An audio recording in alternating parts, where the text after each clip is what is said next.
বর্তমানে স্বাস্থ্য খাতে বাংলাদেশের জিডিপির মাত্র 0.74% বরাদ্দ থাকে। এইটা আমাদের স্ট্যান্ডার্ড হলো 5%, তার মধ্যে 0.74%। বাংলাদেশের পার্সপেক্টিভে মিনিমাম 2.5% থাকা উচিত। এবং এই যে আমাদের স্বাস্থ্য খাত, এটাকে আমাদের পেরিফেরি লেভেলে, আপনারা যদি কেউ দেখে থাকেন, আমাদের সবার পরিবারে রোগী রয়েছে, যদি কোনো সিরিয়াস পেশেন্ট আপনি পেরিফেরিতে নিয়ে যান, সে জায়গায় সবসময় লেখা থাকবে refer to DMCH, Dhaka medical কলেজে পাঠিয়ে দেওয়া হচ্ছে। কেন? আমরা শুধু একটা মেডিকেল কলেজকে দেখি যারা রেফার টু ডিএমসিএইচটাকে অ্যাভয়েড করে, সেটা চট্টগ্রাম মেডিকেল কলেজ। তাহলে চট্টগ্রাম মেডিকেল কলেজ পারলে কেন অন্যান্যরা পারে না? কেন উপজেলাতে এই সমস্যা হলো আমাদের মানুষের। সমস্যাটা হলো যে আমরা ভাবি যে কেন মানুষ পেরিফেরিতে যেতে চায় না, কেন ডাক্তাররা দূরে যেতে চায় না, কেন আসলে উপজেলায় সেবা নাই।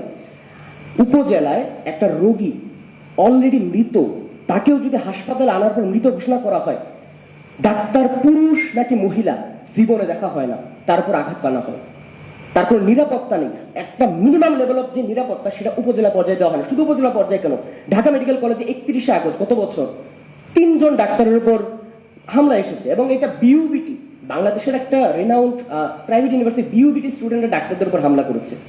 সো এইটা আসলে আমরা আমাদের মেন্টালিটি যতদিন না পর্যন্ত চেঞ্জ করতে পারবো, ততদিন পর্যন্ত এই হামলা বা আমাদের সেবাটাকে আমরা আমাদের পর্যায়ে আনতে পারবো না। আসলে সমস্যা বললে অনেক বলা যায়, এটা সমাধান কি হতে পারে। যেমন আমি কয়েকদিন আগে স্বাস্থ্য কমিশনের মিটিং অ্যাটেন্ড করেছিলাম।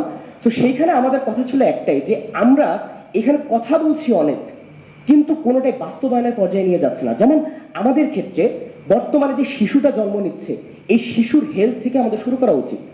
যেমন প্রত্যেকটা শিশু যখন আমাদের একটা বার্থ সার্টিফিকেট পাচ্ছে, তার পরিবর্তে একটা তার সাপেক্ষে একটা হেলথ কার্ড দেওয়া উচিত। যে হেলথ কার্ডের মাধ্যমে কি হবে, সে 1 বছর বয়সে কি ট্রিটমেন্ট নিয়েছে সেটা সেখানে যুক্ত থাকবে তার মৃত্যু পর্যন্ত।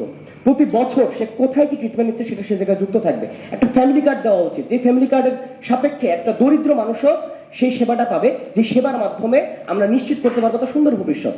তো এই জায়গায় আমরা যদি একটা হেলথ কার্ড বা আমাদের যে রেফারেল সিস্টেমের কথা বলি, যে আমাদের পেরিফেরিতে আমাদের হেলথ সিস্টেমটাকে স্ট্রং করা, এই রেফার টু ডিএমসিএইচ, আমরা ডিএমসিএইচ এ প্রতিদিন 10,000-এর উপরে রোগীকে আমরা চিকিৎসা দিই।